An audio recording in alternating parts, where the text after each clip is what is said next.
こんにちは。チベットディスウィークではチベットやダライラマ法、そして中央チベット政権に関する1週間のニュースをお送りします。それではまずヘッドラインを見ていきましょう。ダライラマ法はチベット団体による居住祈願法要にご出席になりました。中央チベット政権指導部はパンチェナマ11世の37歳誕生日祝賀行事に出席しました。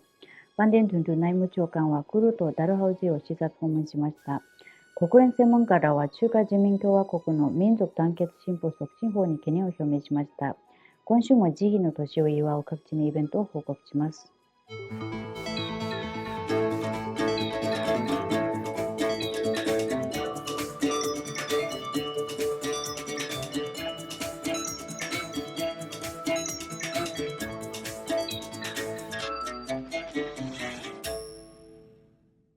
ダライラマ法14世は今週水曜日、チベット寺院本土にて、ダサドトゥとロドリックの福祉協会が執り行った居住祈願法要にご出席になりました。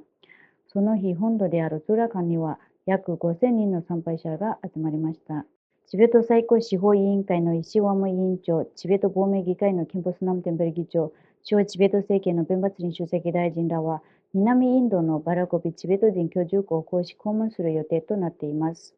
同地域のタシルンポソ院では4月25日にパンチェナマ11世である実天神県で石地ネフンゾパルサンボ、通称現地中期ニマシーの37歳の誕生日を記念する行事が行われる見通しです。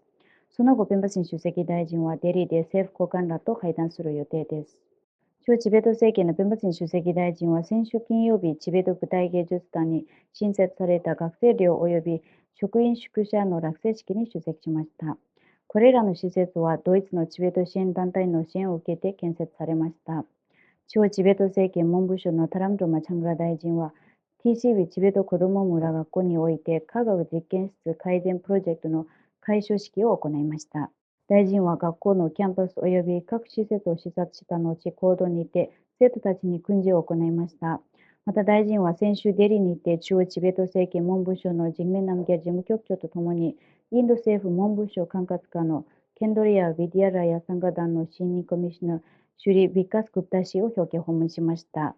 中央チベット政権内務省のバンデントゥンド内務長官は4月16日から20日までの5日間にわたり、緊急の支援を必要としているクル、マナリ、ダルハウ人の各チベット人居住区を公式視察しました。現地では内務長官が地域指導者らとの合同会議を開いたほか、大規模な住民集会も実施し、差し迫った課題について協議するとともに、進行中の事業を確認し、地域社会の問題解決に向けた今後の取り組みの必要性を強化しました。先週、ジュネーブで国連の特別報告者グループが中国のいわゆる民族団結進歩促進法に対して深刻な懸念を表明しました。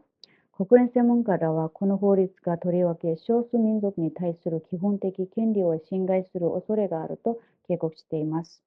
主な懸念の一つは民族団結を損なう行為を禁じるなど法律の文言が曖昧であることです。国連側はこのような不明確な表現が広範または恣意的な解釈によって表現の自由、学術活動、文化的観光の抑圧に利用される可能性があると指摘しています。国際法の視点から国連専門家らはこの法律が文化参加の権利、教育を受ける権利、差別の禁止を保障する経済的、社会的、文化的権利に関する国際規約や児童の権利に関する条約など、中国が負う条約上の義務に抵触する可能性があると述べています。国連は中国政府に対し、この法律がどのように少数民族の権利を保護するのか、また影響を受ける地域社会との協議が行われたのかについて説明を求めました。この動きを受け、ジュネーブチベット事務所のティネチュキ代表は国連による通達を歓迎するとともに、この法律を強制的同化へ向けた憂慮すべき動きと評し、文化、言語、宗教の多様性が抑圧される恐れがあると警告しました。また、インドチベット調整事務所は先週土曜日、ニューデリーのキドビナガルで開催されたババサヒーブ・アンベドカー博士の生誕135周年記念式典に参加しました。さらに今週火曜日には、ミオチベット人居住区では、母親と育児に関するワークショップが開催され、40人が参加しました。プログラムでは、妊娠前後のケア、新生児ケア、子供の早期読書、自由遊びの利点、福音理由の管理などについて各分野の専門家による講習が行われました。ダライラマ法14世の生誕90周年を記念する慈悲の年祝賀行事の一環として、チベット亡命議会は主要な機関や各地で複数の写真展を開催しました。今週はゴバブとスージャティシビチベット子ども村学校で展示が行われました。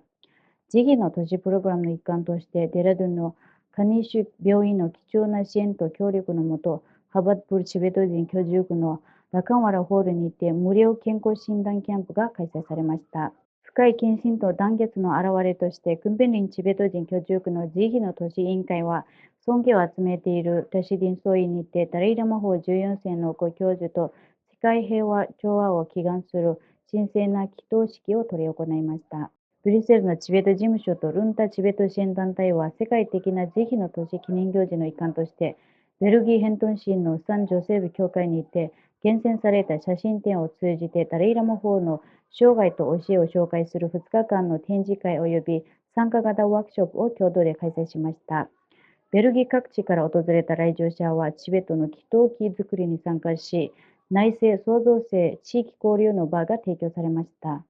また、ダライラマ法の生誕90周年及び慈悲の年継続的な記念行事の一環として、この地域の様々なチベット系団体がプログラムを実施しています。南カリフォルニアチベット協会は週末学校の生徒たちを対象に、ダライラマ法14世の生涯と功績を紹介する特別プログラムを開催しました。